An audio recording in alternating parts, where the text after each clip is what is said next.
बोलिए है नाम संकीर्तन की जय। जगत गुरु शिल प्रभुपाद की जय।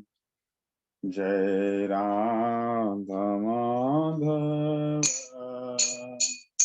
जय कुंज बिहारी। जय राधा माधव जय कुंज बिहारी। जय गोपी जन वल्लभ जय गिरिवरधारी। जय गिरिवरधारी। यशोदानंदन ब्रजरन रंजन यशोदानंदन ब्रजरन रंजन यमुना तीरा वनचारी।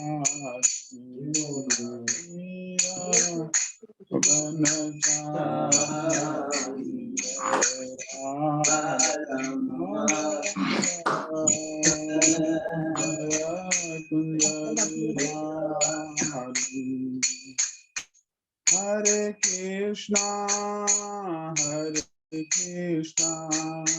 कृष्णा कृष्णा हरे हरे हरे रामा राम रामा हरे हरे हरे कृष्णा कृष्णा कृष्णा हरे हरे हरे राम राम राम हरे हरे हरे कृष्णा कृष्णा कृष्णा हरे हरे हरे राम राम राम हरे हरे। गोविंद बोलो हरि गोपाल बोलो गोविंद बोलो हरि गोपाल बोलो राधा रमन हरि गोविंद बोलो राधा रमन हरि गोविंद बोलो। जय राधा दामोदर राधे जय राधा गोपीनाथ गोपीनाथ राधे जय राधा गोविंद गोविंद राधे जय राधा माधव राधे जय राधा मधुसूदन मधुसूदन राधे जय राधा कुंज बिहारी राधे जय राधा रस बिहारी राधे जय राधा श्याम सुंदर राधे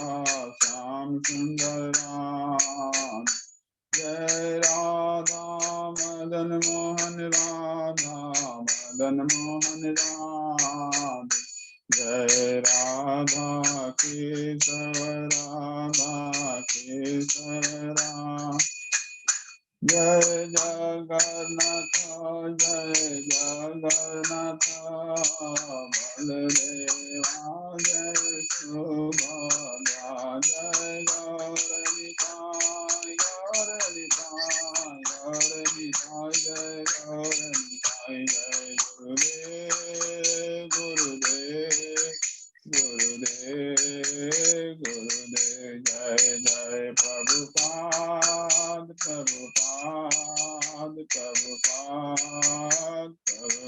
निताय गौर हरि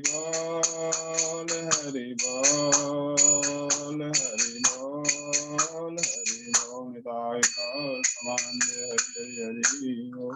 सब वैष्णव के चरणों में दंडवत प्रणाम। हरे कृष्णा। हरि बोल। बहुत सुंदर, हरे बहुत कृष्णा। सुंदर। रंजी को बहुत बहुत धन्यवाद। बहुत दंडवत प्रणाम प्रभु जी। प्रणाम माता जी, हिम्मता माता जी, सब भक्तों ने आशा करना बहुत अच्छे से कीर्तन किया। अभी हम लोग मंगलाचरण करते हैं, ठीक है।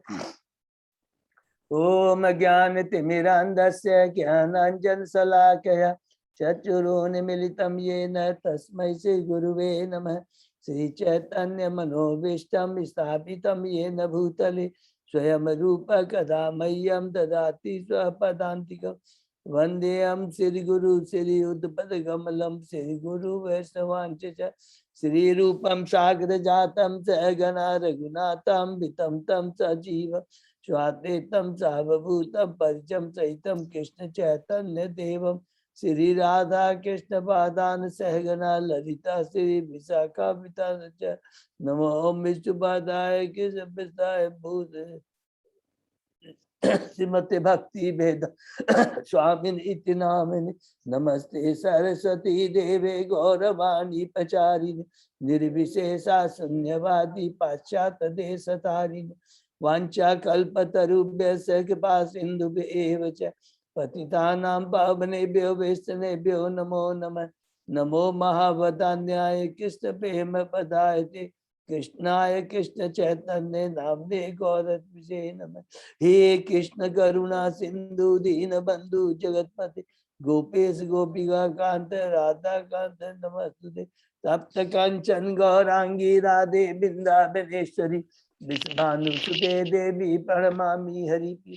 नीलांचल निवासाय नित्याय परमात्मने बलभद्र सुभद्रायां जगन्नाथाय ते नमः। जय श्री कृष्ण चैतन्य प्रभु नित्यानंद श्री अद्वैत गदाधर श्रीवासादि गौर भक्तवृंद मुखम करोति वाचालम पंगुलंघे यत्कृपातमहं वन्दे श्री गुरुं दीनतारिणं परमानंद माधवम श्री चैतन्य ईश्वरम। हरे कृष्णा कृष्ण कृष्णा हरे हरे हरे राम राम राम हरे। श्री श्री मंगलाचरण की जय। शिला प्रभुपाद की जय। हरे कृष्णा। आज की श्रीमद् भागवतम चर्चा कक्षा में अध्ययन में सभी भक्तों का हार्दिक स्वागत है। मैं सभी भक्तों के चरणों में अपना दंडवत प्रणाम करता हूँ। भगवान श्री कृष्ण गुरु आचार्य सीनियर डिवोटीज कृपा से हम लोग श्रीमद् भागवतम का कई दिनों से अध्ययन कर पा रहे हैं। कल हम लोगों ने कैंटो 3 के चैप्टर 4 अध्याय को कंप्लीट किया, जिसमें अंत में बताया गया कि किस प्रकार उद्धव जी से ज्ञान प्राप्त कर करके विदुर जी उद्धव जी के कहने पर वो हरिद्वार चले जाते गंगा नदी के तट पर, और इधर में उद्धव जी बद्रिकाश्रम को चले जाते हैं भगवान के आदेश का पालन करने के लिए, क्योंकि भगवान ने उनको कहा था कि बद्रिकाश्रम में जाकर के वहां के जो मुनि ऋषि महर्षियों पर कृपा करें। उसके पहले हम लोगों ने ये जो 4 अध्याय जो अभी कंप्लीट किया उसका हम लोग समरी में संक्षिप्त में रिपीटिशन करते हैं। पहले अध्याय में जिसका शीर्षक है विदुर जी के द्वारा पूछे गए प्रश्न, जिसमें प्रश्न क्या है कि परीक्षित महाराज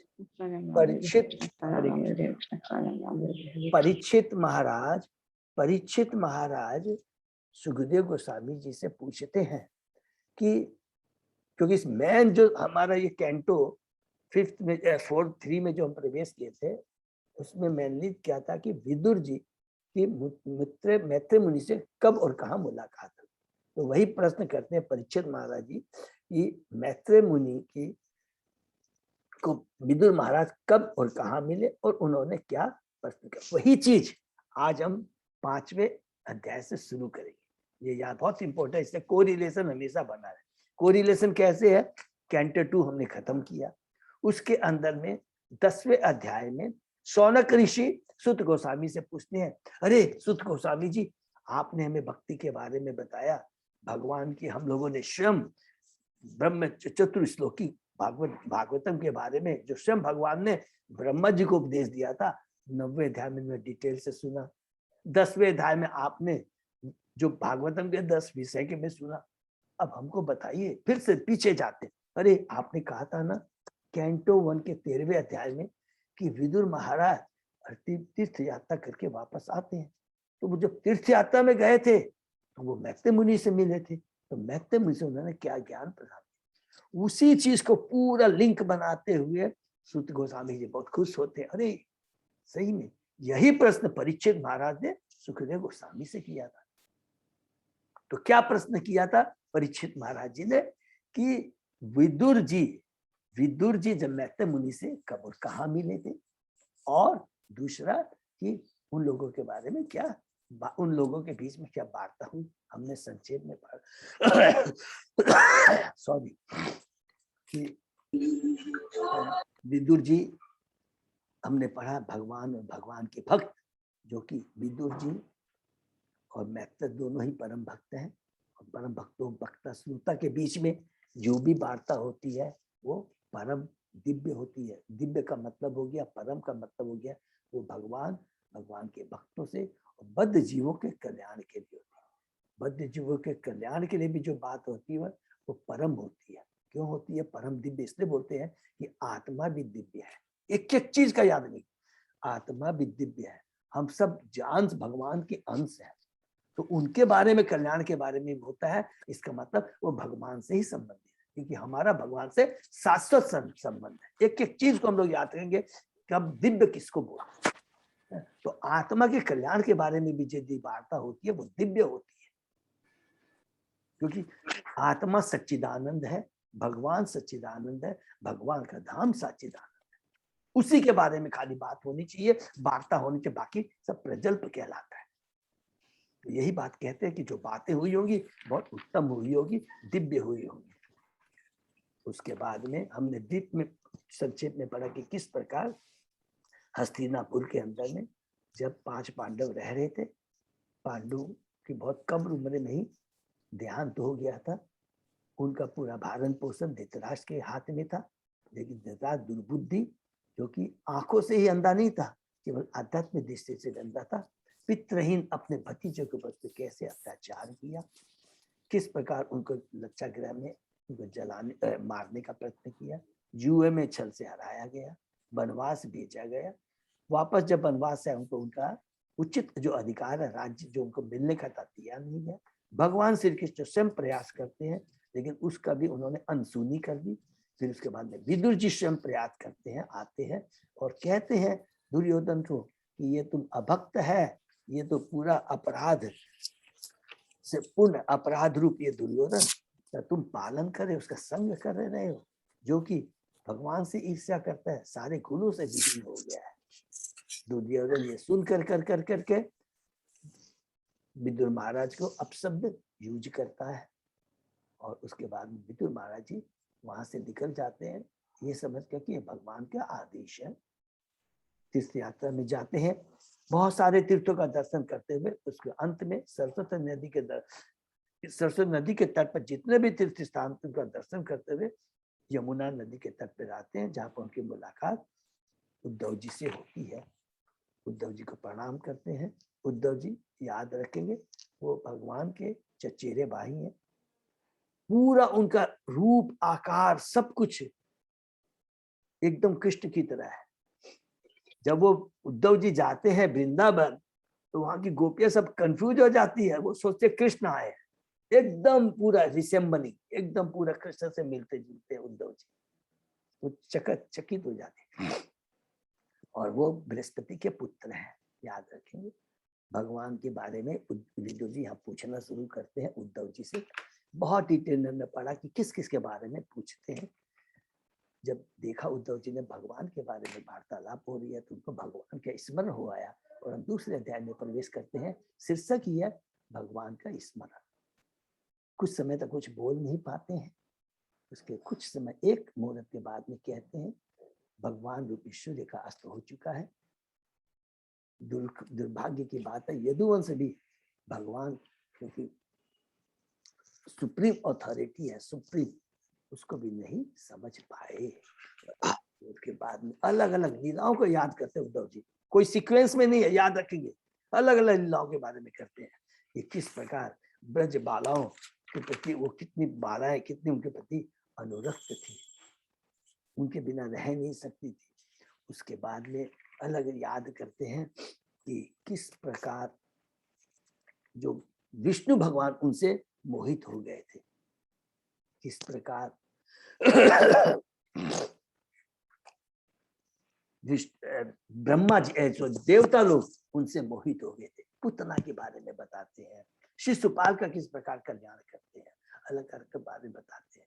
उसके बाद में सीक्वेंस में बताते हैं कि किस प्रकार, माने 25वें श्लोक से दूसरे अध्याय के में वो बताते हैं कि किस प्रकार भगवान श्री कृष्ण ने मथुरा में देवकी और वसुदेव के यहाँ जन्म लिया।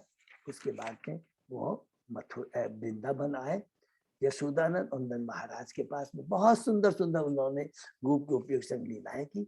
और उसमें हमने स्पेशली सुना था कि वो जो गोपियां हैं वो गोप हैं, वो साधारण नहीं थे, वो बड़े बड़े मुनि ऋषि थे। उसके बाद में बताया कि भगवान ने किस प्रकार खिलौनों की तरह बड़े बड़े असुरों का वध किया। फिर इंद्र भगवान, तो हमने गोवर्धन की लीला के बताया कि किस प्रकार भगवान ने ब्रजवासियों पर कृपा किया। 24/7 दिन तक गोवर्धन पर्वत को उठा करके जितनी भी गोपियों के, वृंदावन वासियों की, गोकुल वासियों की इच्छा थी, भगवान ने उनकी इच्छा को पूर्ति किया अपना दर्शन दे करके। और उसके बाद में गोपियों ने किस प्रकार भगवान के संग रास लीला रचाई। ये हो गई वृंदावन की लीलाओं के बाद। उसके बाद में हम प्रवेश करते हैं तीसरे अध्याय में, जिसमें है वृंदावन के बाद भगवान की लीला है, जिसमें हमने पढ़ा कि कंस का भगवान किस प्रकार कंस का वध करते हैं। दूसरा हमने पढ़ा कि सांदीपनि मुनि से भगवान श्री कृष्ण किस प्रकार गुरु बनाकर 64 कलाओं के बारे में उनसे सीखते हैं। और गुरु दक्षिणा में जो सांदीपनि के जो पुत्र जो मर गए थे, जो यमलोक चले, उनको वापस ला कर करके देते हैं। उसके बाद में भगवान ने किस पर भीम एवं मुचकुंदा के ऊपर में कृपा की, माने उनको यश प्रदान किया। कैसे यश प्रदान किया था? मुचकुंदा के हाथों कालियावन का वध कराया और भीम के हाथे जरासंध का वध कराया। उसके बाद में कुरुक्षेत्र का युद्ध के बारे में हमने पढ़ा कि किस प्रकार भगवान ने अर्जुन को यश दिलवाया, सारे आतताइयों को मरवा कर करके। और दुर्योधन के बारे में पढ़ा कि दुर्योधन को तो मारा गया, लेकिन भगवान खुश नहीं थे, क्योंकि वो भी भगवान का अंश है। ये हमेशा याद रखें कि भगवान जब भी किसी भी अपने बद्ध जीव के प्रति यदि कोई उनको यदि कष्ट होता है तो भगवान को सबसे ज्यादा कष्ट होता है, जैसे माँ को कष्ट होता है। उसी प्रकार भगवान को बहुत दुख हुआ जब दुर्योधन मारा जा रहा था, लेकिन ये कार्य भगवान ने किया उसके कल्याण के लिए, सब बद्ध जीवों के कल्याण के लिए, उसकी दुष्टता को नष्ट करने के लिए। और उसके बाद में जब कुरुक्षेत्र का युद्ध समाप्त हुआ, उसके बाद में भगवान द्वारका में किस प्रकार उद्देश्य जीवन यापन करते हैं। और वहां पर भगवान अब चिंता करते हैं कि मेरा कार्य जो था वो पूरा हो गया, लीलाएं पूरी कर दी, मुझे यहाँ से पलायन करना है। तो उस समय वो चिंता करते हैं यदुवंशियों को इस भौतिक जगह से किस तरह उन्हें पलायन किया जाए। उसके लिए भगवान ने कहा कि जो देवता देवलोक से आए थे उनको प्रभास क्षेत्र में उन्होंने मूसल लीला के माध्यम से उनको वहां पर ट्रांसफर किया। वहां पर वो जाकर के उनके भगवान की इच्छा से, याद रखेंगे, यदुवंशियों ने ऋषियों के प्रति उनके चरणों में अपराध किया, उनसे उनको अभिशाप मिलता है। वो वहां पर जाते हैं, सारा देखिए लिखा है कि वो बहुत शिक्षित थे, यदुवंशी मूर्ख नहीं थे, वो बहुत शिक्षित थे, वो भगवान के परिवार के सदस्य थे, गलत, लेकिन भगवान को यहाँ से पलायन करवाना था उनको, इसलिए भगवान ने ये लीला की। उसके बाद में जब प्रभास क्षेत्र में जाते हैं तो चौथे अध्याय में हमने पढ़ा कि किस प्रकार वो ब्राह्मणों को भोजन कराने के बाद में खुद भोजन लेते हैं और थोड़ी सी वो शराब पीते हैं।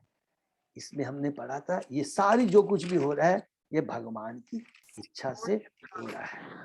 इस प्रकार के वो सब लोग यदुवंशी है वो मारे जाते हैं प्रभास क्षेत्र में। उसके बाद में भगवान स्वयं सरस्वती नदी के पास में आकर के बैठ जाते हैं। उद्धव जी भी भगवान को खोजते हुए वहां पर पहुंच जाते हैं। और इधर में भगवान अहेतु की कृपा से मैत्र मुनि भी वहां पर पहुंच जाते हैं। भगवान श्री कृष्ण जब अर्जुन उद्धव जी को कहते हैं कि उद्धव, तुमने जब तुम वसु के रूप में जब थे, तुमने मेरी संगति की इच्छा की थी। तुम भूल सकते हो, लेकिन मैं तुम्हें जब भूला नहीं, याद रखना। और यहाँ पर याद रखेंगे, भगवान उद्धव की तरफ ध्यान कर कर करके बोल रहे हैं। किस लिए बोल रहे हैं? भगवान हमेशा उसको ही प्रचार करते हैं, उसी को पर कृपा करते हैं जो उनका शुद्ध भक्त है। मैत्र मुनि भी अच्छे, बहुत ज्ञानी थे, भगवान से प्यार करते, लेकिन वो उतने उत्तम भक्त नहीं थे, मिश्रित भक्ति थी। इसलिए भगवान उद्धव की तरफ ध्यान रख कर करके उद्धव की तरफ देखते हुए, क्योंकि भगवान को आनंद आता है जब भगवान अपने भक्तों को दर्शन करते, तो भगवान को बहुत आनंद आता है। भगवान को भौतिक ऐश्वर्य से आनंद नहीं आता, अरे ये इतना भौतिक ऐश्वर्य है, इतना ज्ञानी है, इतना योग्य, नहीं, भगवान को कोई इंटरेस्ट नहीं आता है। भगवान जब भक्तों का दर्शन करते हैं, उनमें भगवान में उत्साह आता है। उसी के बाद भक्त जब भगवान को देखते हैं, भगवान के भक्तों को देखते हैं, उनमें उत्साह आता है। बाकी और किसी चीज में भगवान और भक्त को उत्साह नहीं आता है, ये हमेशा याद। तो भगवान उद्धव का मुखारबिंद को देख करके कह रहे हैं, अरे तुमने मेरी संगति की इच्छा की थी, मैं याद रखा हूं। ये उद्धव याद रखना, ये जीवन, ये भौतिक जीवन तेरा अंतिम जीवन है, इसके बाद में तुम्हें यहाँ आना नहीं पड़ेगा।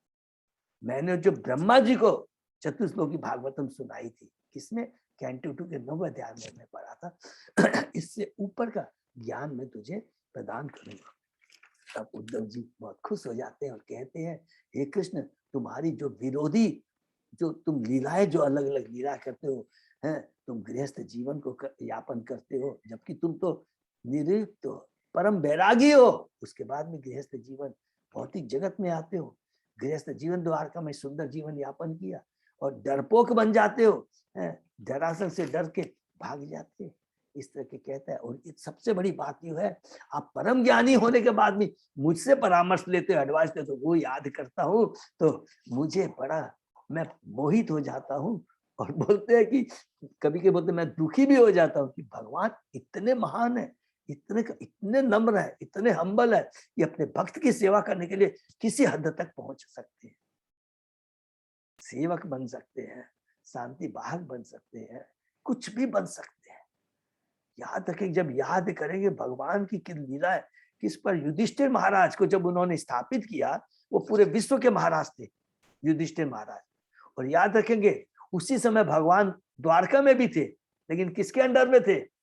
युधिष्ठिर के अंडर में थे। याद रखेंगे, भूलेंगे, ये सब भगवान की कृपा है, हमेशा अपने भक्तों को श्रेय देते हैं।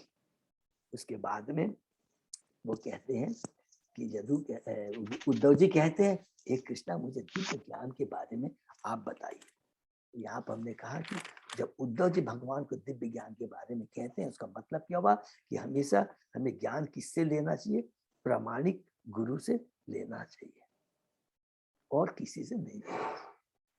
उसके बाद उद्धव जी कहते हैं, हे विदुर जी, मैं भगवान की अनुपस्थिति में मैं पागल हो रहा हूँ। तब तुरंत विदुर जी कह रहे हैं कि मुझ पर कृपा कीजिए, मुझे जो आपने भगवान श्री कृष्ण से दिव्य ज्ञान प्राप्त किया था, सीक्रेट ज्ञान, वो ज्ञान जो कि भगवत गीता से भी ऊपर है, वो ज्ञान मुझे प्रदान किया। तुरंत उद्धव जी कहते हैं कि नहीं, मेरे को भगवान, वो तो ऐसे नहीं बोलते कि मैं नहीं दूंगा, वो कहते हैं कि देखिए, मुझे तो भगवान ने आदेश दिया है बद्रिका जाने के लिए, मुझे भगवान के आदेश का पालन करना है, इसलिए कृपा करके आप एक काम कीजिए, बगल में ही यमुना नदी, गंगा नदी के तट में हरिद्वार में मैत्र मुनि है, और जब भगवान ने ये दिव्य ज्ञान मुझे दिया था, वो भी वहां उपस्थित थे, आप कृपा करके उनके पास में जा करके उनसे ये दिव्य ज्ञान प्रदान कर सकते हैं, सुन सकते हैं। ये कह कर करके जब ये सुनते हैं, तो तुरंत ही परीक्षित महाराज कहते हैं, इसको सुखदेव गोस्वामी को, एक चीज मुझे बताइए, ये बहुत दिव्य ज्ञान, इसने हम लोग रिपीट कर रहे जो कल पढ़ा था, कि भगवान ने उद्धव को ही इस यहाँ पर रहने के लिए अकेले क्यों छोड़ दिया? उसमें प्रभुपाद जी तात्पर्य में कहते हैं, भगवान ने अपने पलायन के बाद संकेत द्वारा उद्धव को बद्रिकाश्रम जाने का आदेश दिया और शुद्ध भक्त होने से उद्धव ने भगवत धाम वापस जाने की अपेक्षा अधिक श्रद्धा पर उस आदेश का पालन किया। तो गुरु का आदेश का पालन बहुत जरूरी है। और भगवान ने किसने कहा था उद्धव को अकेले उनको क्यों छोड़ा था? पृथ्वी के धरातल के भगवान के प्रयाण के बाद भी अकेले रहने भगवान उद्धव के रहने का एकमात्र यही कारण था। माने बोलते हैं कि भगवान का आदेश था इसलिए उद्धव जी अकेले यहाँ रहे। एक तो ये कारण था और दूसरा कारण हमने क्या पढ़ा कि भगवान ने देखा कि एकमात्र उद्धव जी ही सबसे अग्रगणी है, उद्धव जी सबसे मेरे उत्तम भक्त है इस धरा पर, और जो मैं दिव्य ज्ञान जो कि मैंने भगवत गीता में भी नहीं दिया था उससे ऊपर का ज्ञान मैं देना चाहता हूँ और वो एकमात्र उसके लिए अधिकारी उद्धव जी।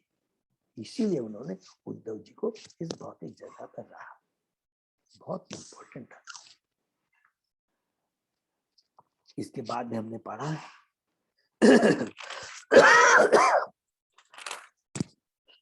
सॉरी थोड़ा सा आज थोड़ी सी जरा सी प्रॉब्लम है, थोड़ा सा टॉलरेट कीजिएगा। क्या कहते हैं प्रभुपाद जी, भगवद गीता के दिव्य ज्ञान को पूर्ण बनाने के लिए भगवान ने उद्धव को उपदेश दिया। भगवान की इच्छा थी कि उद्धव उनके मिशन को पूरा करे तथा जो दिव्य ज्ञान भगवद गीता में भी नहीं दिया गया था उस ज्ञान का उद्धव जी प्रसार करें। भगवान ने बद्रिकाश्रम में मुनियों ऋषियों पर कृपा करके उद्धव को अपनी तरफ से बोलने के लिए अधिकृत किया। भगवान चाहते थे बेचारे जो मुनि ऋषि बद्रिकाश्रम में पड़े, अभी तक मैं उनको दर्शन नहीं दे पाया, उनके पास नहीं गया और मुझे अब जाना है इस भौतिक जगत को छोड़ के, इसीलिए उन्होंने उद्धव को ये दायित्व किया। ऐसा अधिकार प्राप्त के बिना न तो कोई व्यक्ति भगवत भक्ति के समझ सकता है न उसका उपदेश कर सकता है। देखिए बहुत इंपॉर्टेंट बात है प्रभुपाद जी का, कौन अधिकारी है भगवत ज्ञान प्राप्त करने का अधिकारी कौन है? जो भगवान का शुद्ध भक्त हो। जैसा कि यहाँ पर उद्धव जी के लिए क्या है, उद्धव की ही तरह हर व्यक्ति भी भगवान की ही स्तर पर दिव्य संदेश बन सकता है बशर्ते कि वो प्रेमा भक्ति में स्वयं विश्वस्त हो, निपुण हो। प्रेमा भक्ति भगवान की प्रेमा भक्ति में निपुण हो तो वह भी उद्धव की तरह उस लेवल तक आ सकता है। ऐसा गुह्य ज्ञान उद्धव तथा अर्जुन जैसे शुद्ध भक्तों को ही सौंपा जा सकता है जैसा कि भगवद गीता में पुष्टि हुई है। उसके बाद में कल हमने पढ़ा सुखदेव गोस्वामी जी कहते हैं परीक्षित महाराज को विदुर ने उद्धव जी से इस मर्त्य लोक में परमात्मा भगवान श्री कृष्ण के आविर्भाव तथा तिरोभाव के विषय में सुना जिसे महर्षिगण बड़ी लगन के साथ जानना चाहते। तो इस प्रकार कहते हैं कि उद्धव जी कहाँ चले जाते हैं? बद्रिकाश्रम में जाते हैं और भगवान के आदेश का पालन करने के लिए उन्होंने वहां के जो महर्षिगण थे उनके भगवान के तिरोभाव आविर्भाव के बारे में पूरा डिटेल में बताया, भगवान के दिव्य लोकों के बारे में बताया जिसकी जानकारी महर्षिगण लोगों को नहीं थी। प्रभुपाद जी कहते हैं महर्षियों तक को कोई सूचना नहीं थी कि इस भौतिक आकाश के परे आध्यात्मिक आकाश है जहाँ श्री कृष्ण अपने संगियों संग नित्य निवास करते हैं। गोलोक धाम में भगवान नित्य निवास करते हैं और साथ ही साथ गोलोक धाम में नित्य निवास होते हुए भी साथ ही साथ सारे ब्रह्मांडों में बारी बारी से अपने मर्त्यलोक की लीलाएं प्रदर्शित करते रहते हैं अपने अवतारों के माध्यम से। ये बहुत ही सूक्ष्म और बड़ा दीप ज्ञान है कि भगवान गोलोक धाम में रहते हुए भौतिक जगत में अलग अलग अवतारों के रूप में आकर के लीला करते रहते हैं। ये बहुत इंपॉर्टेंट है। उसके बाद में हमने पढ़ा कि ये जो भगवान का जो भगवत का ज्ञान है ये बहुत इंपॉर्टेंट हमने पढ़ा था। ये केवल भगवत भक्तों के लिए है, असुरों के लिए, पशुओं के लिए नहीं है। कभी भी पशुओं को जो अभक्त है उनको प्रोत्साहित नहीं करना चाहिए। क्यों? वो अपने मन से उल्टी पुल्टी इंटरप्रिटेशन व्याख्या देंगे जो कि वो भगवान श्री कृष्ण के चरणों में अपराध होगा। इसलिए मेन कारण है जो हम लोगों ने पढ़ा कि अभक्तों से भगवान की महिमा के बारे में नहीं बताना चाहिए। तो इसका मूल डीप मीनिंग क्या है? जितना उनसे बात करेंगे भगवान के अगेंस्ट में बोलेंगे, उल्टा पुल्टा व्याख्या देंगे तो क्या होगा? वो भगवान के चरणों में अपराध होगा। तो हम दायित्व होंगे, वी शैल बी रिस्पॉन्सिबल उनके डाउनफॉल के लिए। हमेशा था, इसलिए भक्तों से नहीं बात करना चाहिए। उसके बाद में अंत में हमने पढ़ा कि विदुर जी को जब उद्धव जी ने बताया लास्ट में, बहुत सुंदर है ये, कि भगवान पलायन करने के पहले तुम्हें याद किए थे। जैसे ये विदुर से सुनते हो रोने लगते, अरे भगवान याद करने जाने के पहले कितनी बड़ी बात है, कितने बड़े भाग्यशाली है विदुर जी। हमारा भी ऐसा इसलिए कहते हैं कि भगवान की भक्ति में इतनी शक्ति है कि क्या कहते हैं कि भगवान भक्त को याद करते हैं, भक्ति में इतनी शक्ति है। हमने पढ़ा था ना कि हनुमान जी राम जी को बोलते हैं, अरे ये जो डायरी है वो उसकी डायरी है जिसमें मैं तुम्हारा ध्यान करता हूं। भक्ति में इतनी शक्ति, इसका कह करके इसके बाद विदुर जी कुछ दिनों तक बद्रिकाश वहां पर रहते हैं यमुना नदी के तट पर। उसके बाद में कुछ दिनों के बाद वो गंगा के तट पे आ जाते हैं, जहाँ पर मैत्रेय मुनि से मुलाकात होती है। और उसी को ध्यान में रखते हुए आज हम प्रवेश करेंगे अध्याय 5 में। शीर्षक भी है कि मैत्रेय से विदुर की वार्ता। हरे कृष्णा। तो हम लोग इसके ओम नमो भगवते वासुदेवाय। ओम नमो भगवते वासुदेवाय। ओम नमो भगवते वासुदेवाय। नारायण नमस्कृत्य नरं चैव नरोत्तमं देवी सरस्वती व्यासं ततो जयम् उदीरयेत्। नष्टप्रायेषु अभद्रेषु नित्यं भागवत सेवया भगवती उत्तम श्लोके भक्ति भवति नैष्ठिकी। आराधयो भगवान भजेश तनय ततदाम बिंदावनम रमया काचित उपासना व्रजवधु वर्गेण या कल्पिता। श्रीमद् भागवतम प्रमाणम अमलम प्रेमापुमर्थो महान। श्री चैतन्य महाप्रभो मतम इदम तत् आदरो न पर।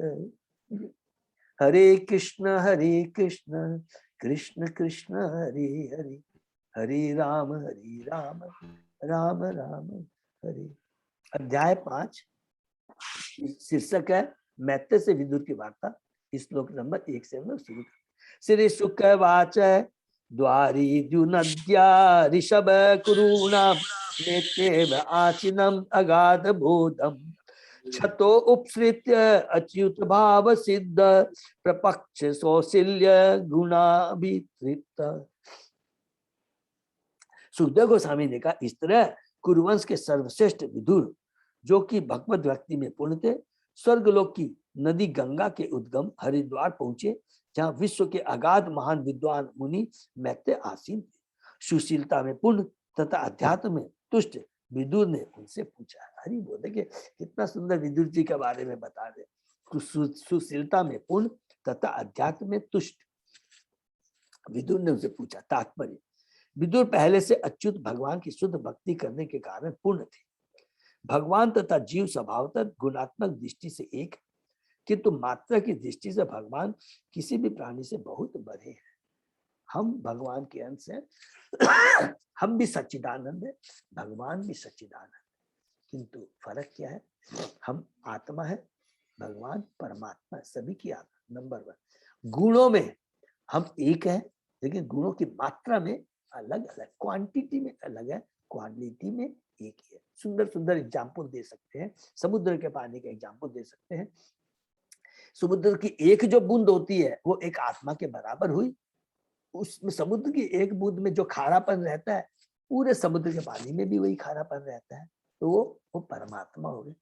लेकिन पूरे समुद्र की क्वांटिटी और उसकी एक जो बूंद क्वांटिटी में तो फर्क होता ही है। वही चीज यहाँ पर बताते। वे सदा अच्युत हैं भगवान, जबकि जीव माया के अधीन होने के बाद किसी समय में भी गिर सकते हैं। भगवान क्या है? अक्षर है, हम क्षर है। माया के प्रभाव में हम आत्मा 3 गुणों में बंध सकते हैं, लेकिन भगवान अच्युत, भगवान अपनी पोजीशन से कभी भी नहीं गिरते। याद रखेंगे, भगवान जो कुछ भी करते हैं, जो भी लीला करते हैं, जो भी कार्य करते हैं, वो दिव्य होता है। अपनी पोजीशन को बनाते हुए कभी भी कोई ये नहीं कह सकता भगवान ने ये गलत किया, ये पक्षपात किया, भगवान देखिए भौतिक चीजों के प्रति आसक्त हो गए। नहीं, जो सद ऐश्वर्य जो भगवान के बारे में कह दिया, कभी भगवान अच्युत नहीं होते। हमें सर्वशक्तिमान, सबसे ज्ञानवान, धनवान, यशवान, वैरागी, सब कुछ भगवान है। कभी भी चेक कर दीजिएगा। हम बद्धजीव नहीं समझ सकते हैं, लेकिन जब डीप में जाते हैं, आचार्यों की टिप्पणी पढ़ते हैं, तब समझ में आता, ओ भगवान का ये बोलने का मतलब था, ये करने का मतलब। ये हमेशा याद रखें। इसलिए उनको अद्भुत कर्मणा भी बोला गया है। वो अद्भुत कर्मणा है। जबकि जीव माया के अधीन होने के कारण किसी समय भी गिर सकते। विदुर पहले अच्युत भाव होने के कारण बद्ध जीवों के पतनशील स्वभाव च्युत को लांघ चुके थे। जीवन की यह अवस्था अच्युत भाव सिद्ध कहलाती है, अर्थात भक्ति द्वारा सिद्धि प्राप्त करना। जब हम भक्ति करेंगे तो कौन सी सिद्धि प्राप्त कर लेंगे? भगवान के प्रति भक्ति, और कोई भी भगवान के प्रति, कोई भी भगवान के जन्म कर्म चाहे दिव्य में एवं यो वेति तत्वतः त्यक्ता दे हमको न जन्म नैति मामेति। कभी भी हमें भगवान के जन्म कर्म पर जरा भी डाउट नहीं होगा। भगवान कुछ भी कर सकते हैं। इसलिए जो कोई भी भगवत भक्ति में लीन रहता है वो मुक्त आत्मा। हरि बोल। हमने पढ़ा था कि कौन जीवन मुक्त है, कौन गोस्वामी है। उद्धव जी जीवन मुक्त है, गोस्वामी है। विदुर जी जीवन मुक्त है, गोस्वामी है, मुक्त आत्मा है। भले ही वो भौतिक जगत में रहे, चाहे स्वर्ग में रहे या नरक में रहे, यमलोक में रहे, कहीं भी रहे, वो मुक्त आत्मा रहते हैं। भगवान जहां आदेश देते हैं वो वहां जाकर के भगवान के आदेशों का पालन करते हैं। विदुर जी भी यमराज हैं, हम लोग अलग से पढ़ेंगे किस प्रकार मुंडक मुनि के अभिशाप से उनको इस भौतिक जगत में आना पड़ा था। अभी जो आए हैं ये मुंडक मुनि के अभिशाप से आए, तो उसको डिटेल में पढ़ेंगे अभी। इसलिए जो कोई भी भगवत निधि रहता है मुक्त आत्मा है, और उसमें सारे प्रशंसनीय गुण रहते हैं। विद्वान ऋषि मैत्रेय हरिद्वार में गंगा के तट पर एकांत स्थान में बैठे थे, और विदुर जो भगवान के पूर्ण भक्त थे तथा समस्त दिव्य सद्गुणों से युक्त थे, जिज्ञासा भर उनके पास पहुंचे। देखिए सब जगह हम लोग ने देखा है, परीक्षित महाराज भी सुखदेव गोस्वामी जी से पूछते हैं। परीक्षित महाराज भी सभी सद्गुणों से युक्त थे, और इसके बाद में ये नहीं था कि अरे मैं तो सब गुणों से युक्त, तो भगवान का शुद्ध, अब मुझे कुछ जानने की दरकार नहीं है। एक बहुत बड़ी शिक्षा है।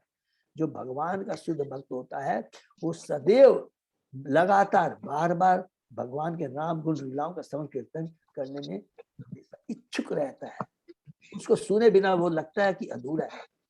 कैंटो 2 के 8वें अध्याय में हमने पढ़ा था ना, विदुर जी परीक्षित महाराज जी सुखदेव गोस्वामी से बहुत सारे प्रश्न करते हैं और कहते हैं, हे सुखदेव गोस्वामी, आप मुझे इसे भागवतम का पान कराते रहिए, जिससे कि मैं भौतिकता में न फंस जाऊं। ये बहुत इंपॉर्टेंट है। भौतिक जगत इतना प्रभावशाली है, इसलिए हमेशा हमें कांस्टेंट भगवान के नाम गुण लीलाओं का संकीर्तन करने में अपने को नियुक्त रखना चाहिए। विदुरवाच सुखाय कर्माणि करोति लोके न ते सुखम वा अन्यत् उपारमं वा विन्देत भूय तत एव दुःखं यतत्र युक्तम भगवान वदेत। विदुर ने कहा, हे महर्षि, इस संसार का हर व्यक्ति सुख प्राप्त करने के लिए सकाम कर्मों में प्रवृत्त होता है, किंतु उसे न तो तृप्ति मिलती है न ही उसके दुख की कोई कमी आती। उल्टे ऐसे कार्यों से उसके दुख में वृद्धि होती है। इसको अंडरलाइन कर लेंगे। देखिए बहुत बार यहाँ पर क्या बात लिख रहे हैं। अगर हम कोई भी भौतिक कार्य करते हैं, ये सोचते हैं मुझे सुख मिलेगा, जितना हम भौतिक कार्य करने में डूबेंगे उससे दुख में वृद्धि होती है, कमी नहीं होती है। बाहरी दृष्टि से हमको लगता है कि मेरे पास इतना धन आ गया, यश आ गया। याद है ना, जितना धन यश आसक्ति रहेगी उसमें क्या है, शोक मोह भय बना रहेगा।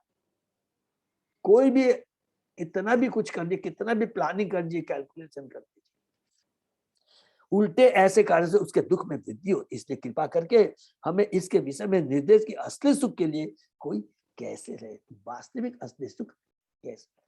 देखिए यही वाला प्रश्न इनडायरेक्टली किसने किया है, सुखदेव को परीक्षित महाराज ने कैंटो 1 के अंत में सुखदेव गोस्वामी से किया है कि जीव का वास्तव में कर्तव्य क्या है। पहला ये प्रश्न, और दूसरा कहता है मृत्यु के समय उसे क्या कर्तव्य करना चाहिए, क्या करना चाहिए, भगवान की भक्ति। पहले दूसरे तीसरे अध्याय ऑफ कैंटो 2 में यही शिक्षा मिली। तो यही प्रश्न विदुर जी यहाँ पर मैत्रेय मुनि से पूछते हैं। विदुर ने मैत्रेय से कुछ सामान्य प्रश्न पूछे, किंतु उनका मूल अभिप्राय यह नहीं था। उद्धव ने विदुर से मैत्रेय मुनि के पास जाकर भगवान के नाम यश गुण रूप लीलाओं पास आदि के सारे सत्यों के विषय में जिज्ञासा करने के लिए कहा था। हरि बोल।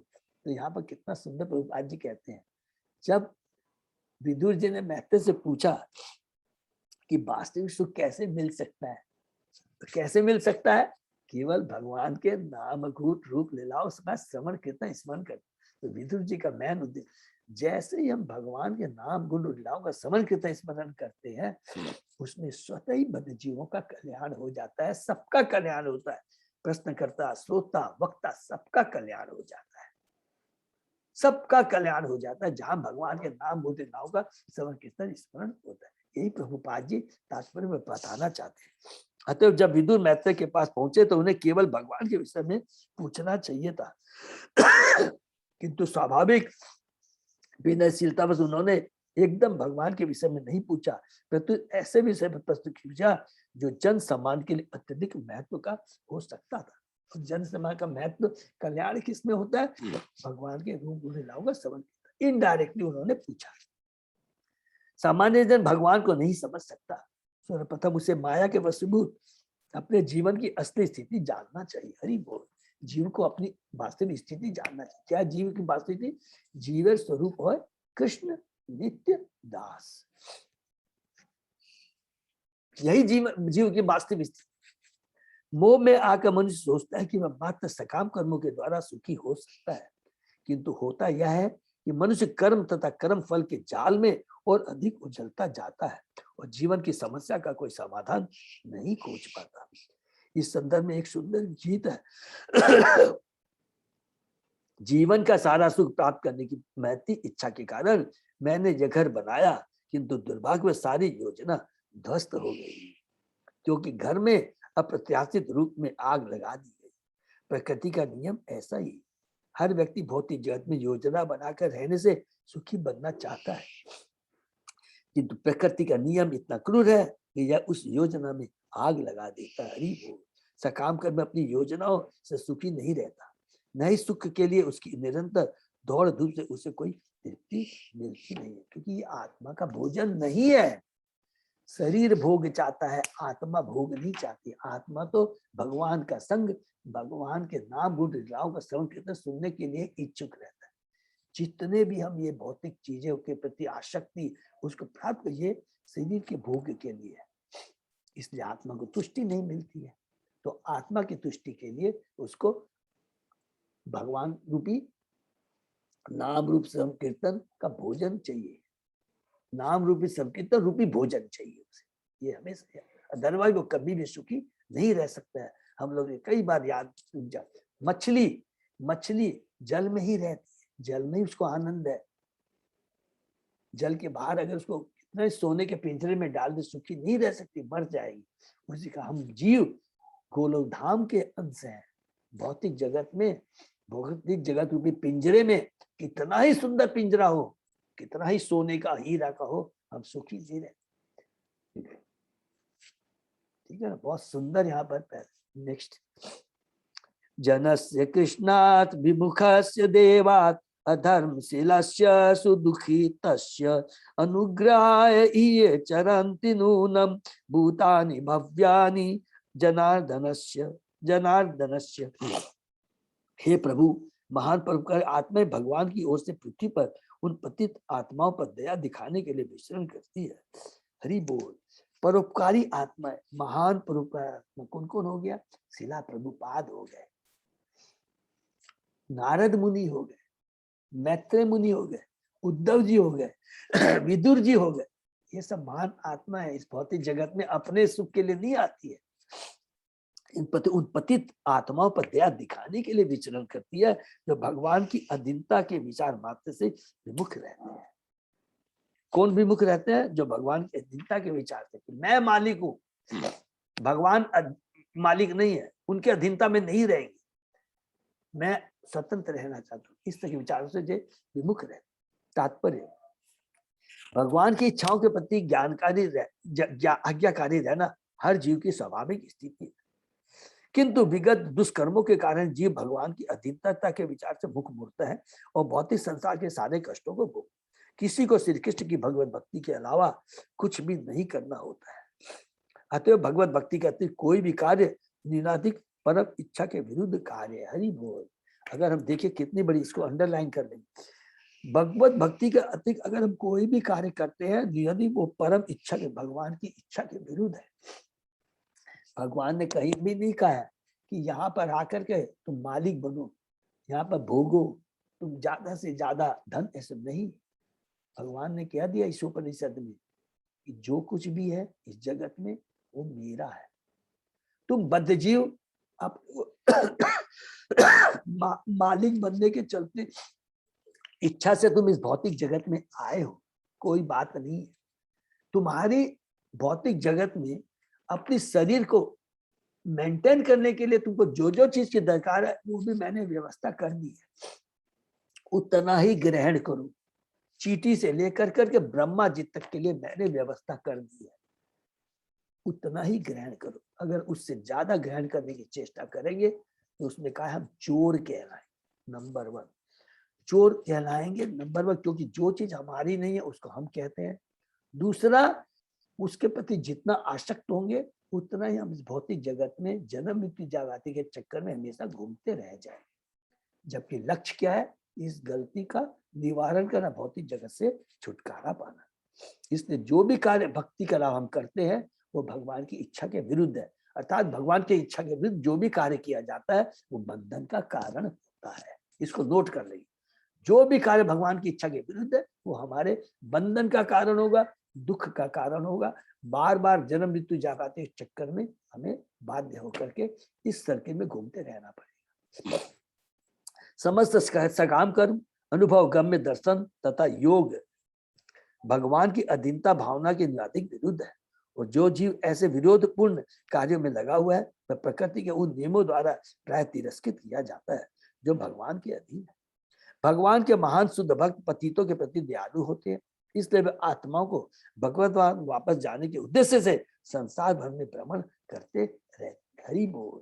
ऐसे शुद्ध भगवत भक्त पतितात्मा को उद्धार करने के लिए उनके पास ईश्वर का संदेश ले जाते हैं।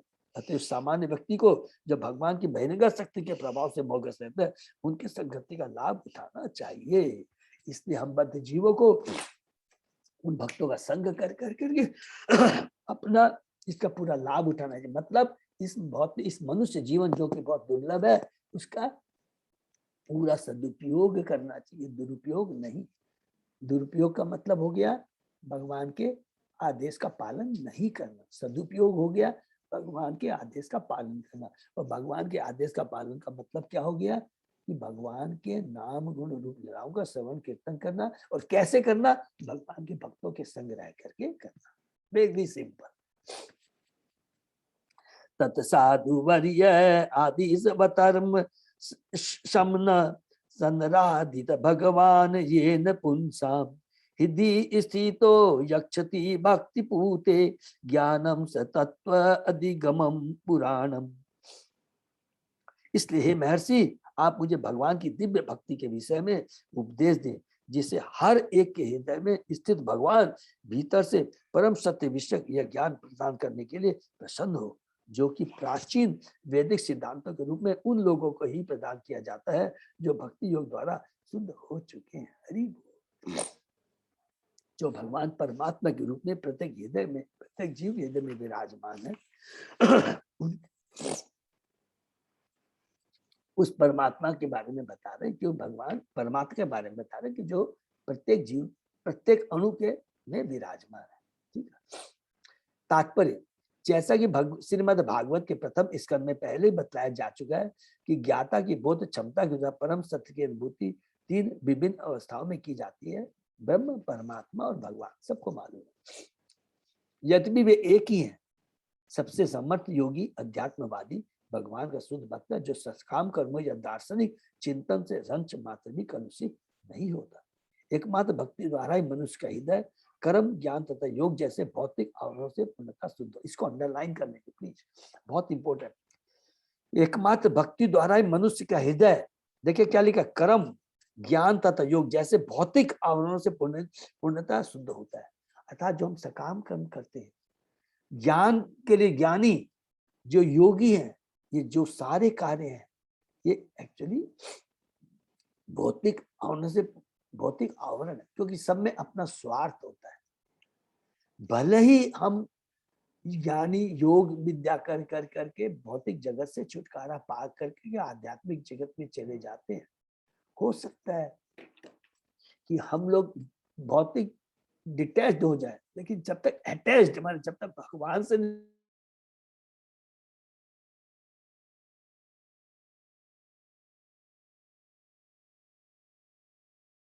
प्रभु जी आवाज नहीं आ रही।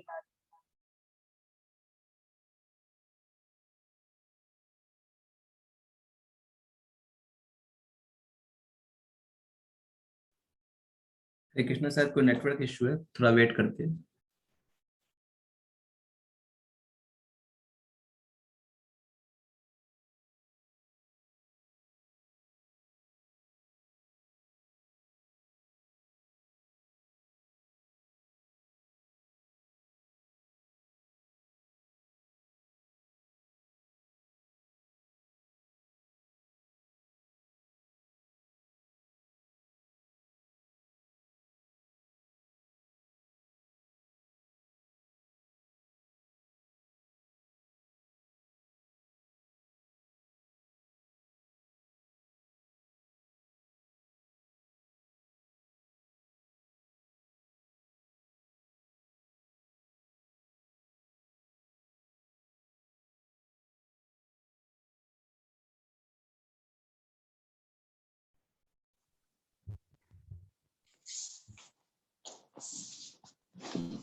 ठीक है, अभी सबको सुनाई दे रहा है?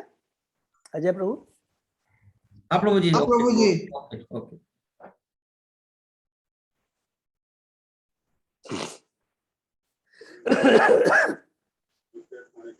एकमात्र भक्ति के द्वारा, चाहे वो कर्मी ज्ञानी योगी जो भी है, याद रखेंगे कि वो सब क्या अपने स्वार्थ के लिए होता है।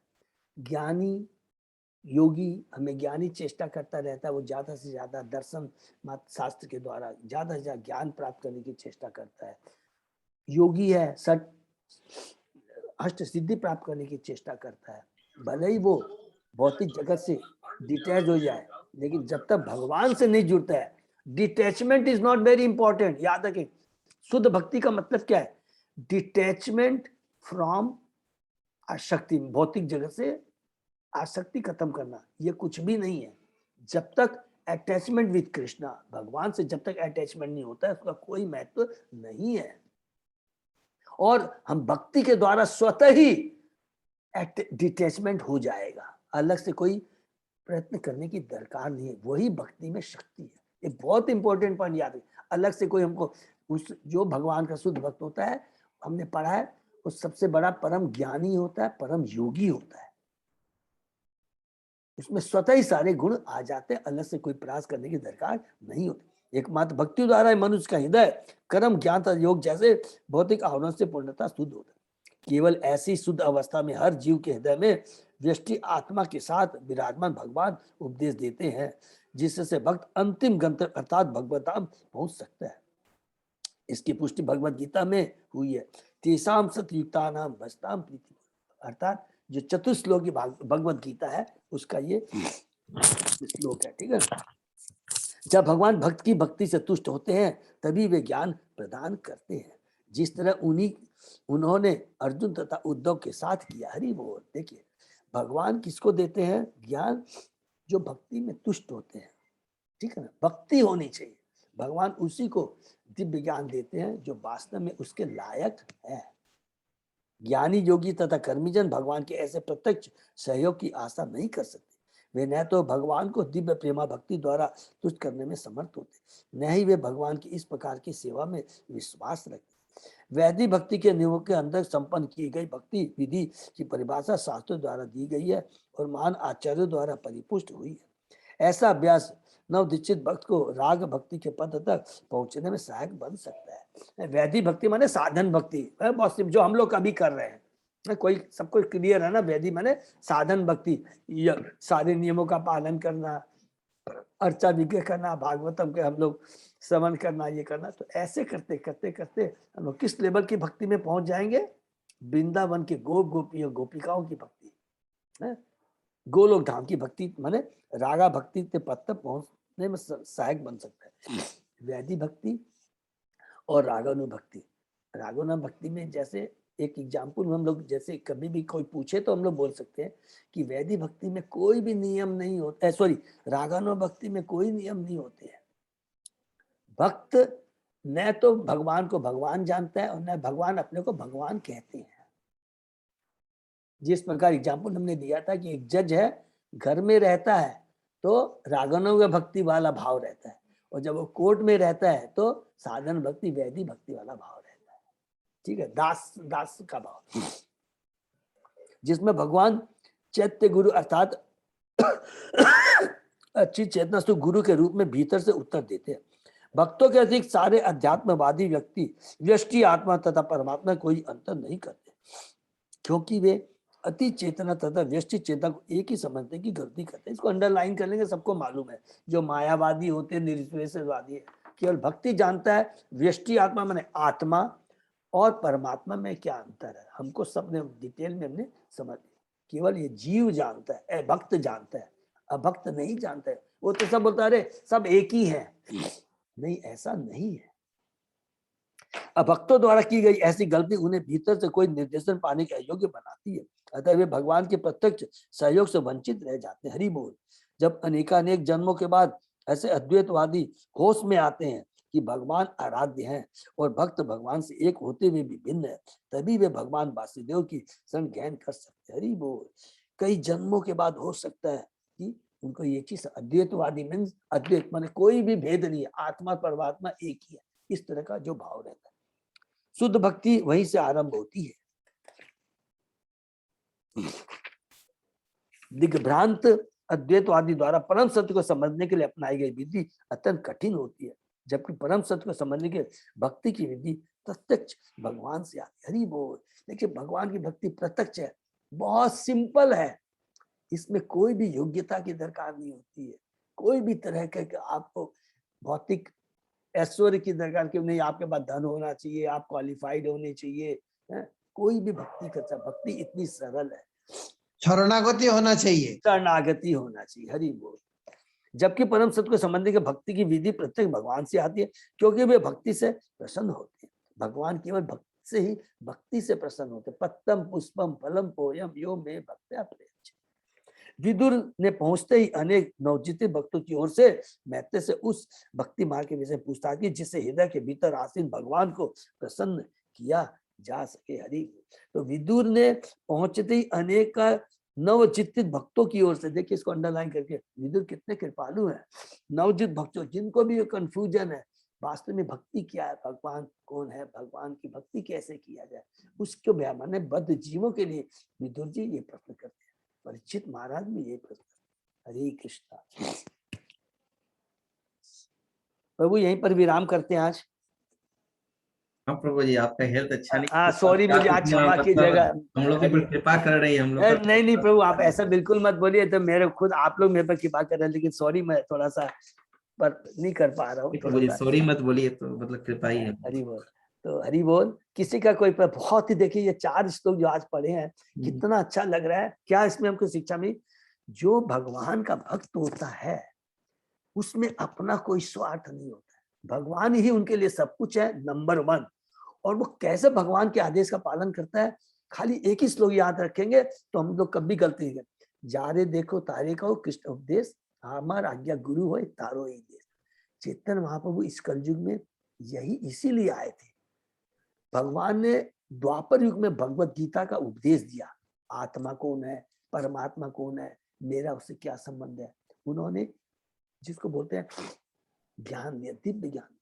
लेकिन भक्ति का ज्ञान, भक्ति प्रेम मई भक्ति कैसे मिल सकती है, उस चीज को याद कर दिया भगवान ने। जब द्वापर युग से तो आप यहाँ से पलाएंगे तब उनको याद आया, अरे जो वृंदावन की जो प्रेम में भक्ति तो मैंने दी नहीं, उसको ही ध्यान में रखते हुए। तो हम लोग जब चेतन चैतामृत पढ़ेंगे तो भगवान चेतन महाप्रभु के आने के कई कारण है, उसमें this is one of the reason.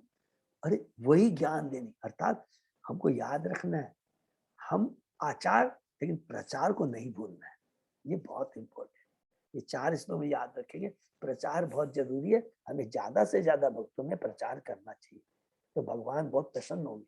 अभी भगवत गीता का मैराथन चल रहा है, ज्यादा से ज्यादा हमें भगवत गीता लोगों में डिस्ट्रीब्यूट करना चाहिए। अभी देखिए बहुत लोग है तो हम लोग ठीक है जितना कर सकते हैं करना चाहिए, लेकिन एक मन ये टारगेट जरूर हमारा होना चाहिए, तो भगवान बहुत प्रसन्न हो। 1 गीता 2 गीता 3 गीता जितना भी दे सकते हैं जरूर कीजिएगा। देते समय उनको थोड़ा सा बताएंगे कि देखो ये बहुत अच्छी चीज आप पढ़ेंगे तो मन की शांति में। कैसे बताएंगे? जिसकी जो प्रॉब्लम होती है उसके अनुसार। अच्छा तुमको धन नहीं मिल रहा है, अच्छा तेरे बच्चे का एडमिशन नहीं हो रहा है, अच्छा तेरे बच्चे का रोग खत्म है। हर रोग की एक ही दवा है, भगवान का हरि नाम। हरि बोल। एक ही दवा है, ऑल इन वन। वो बोलेंगे तो आप गारंटी है, क्योंकि हमने 7वें अध्याय में पढ़ा कि आर्त जिज्ञासु ये जो होते हैं बहुत भगवान, तो उनको बेचारों को बताना चाहिए। अच्छा तुमको ये चाहिए, भले सकाम माने भौतिक उनकी इच्छा हो, लेकिन उस भौतिक इच्छा के अंदर भगवान की भक्ति जुड़ी हुई है। क्यों? क्योंकि वो भगवान से संबंधित है। अच्छा तुमको तुम ये काम करो, हरि नाम का जप करो, अच्छा भक्तों को तुम प्रसाद खिलाओ, अच्छा मंदिर में जाके दर्शन करो, अच्छा मंदिर में जाके सेवा करो, यही चीज बताना है। और ये बहुत इंपॉर्टेंट पावरफुल दवा है। ठीक है, हरे कृष्णा। तो हम लोग यहीं पर विराम देते हैं। किसी का कोई प्रश्न है तो पूछ सकते हैं। हरे कृष्णा, दंडवत प्रणाम हरे प्रभु जी। कृष्णा, दंडवत प्रणाम सबको। हरे कृष्ण प्रभु जी, दंडवत प्रणाम। दंडवत प्रणाम, दंडवत प्रणाम। हरे कृष्ण प्रभु जी, दंडवत दंडवत प्रणाम। बहुत बहुत धन्यवाद। अजय प्रभु कोई अनाउंसमेंट है क्या?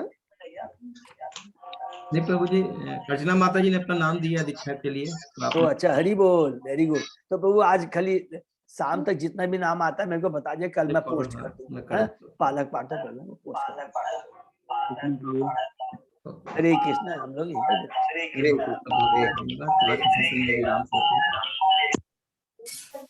कृष्ण प्रभु जी, दंडवत प्रणाम।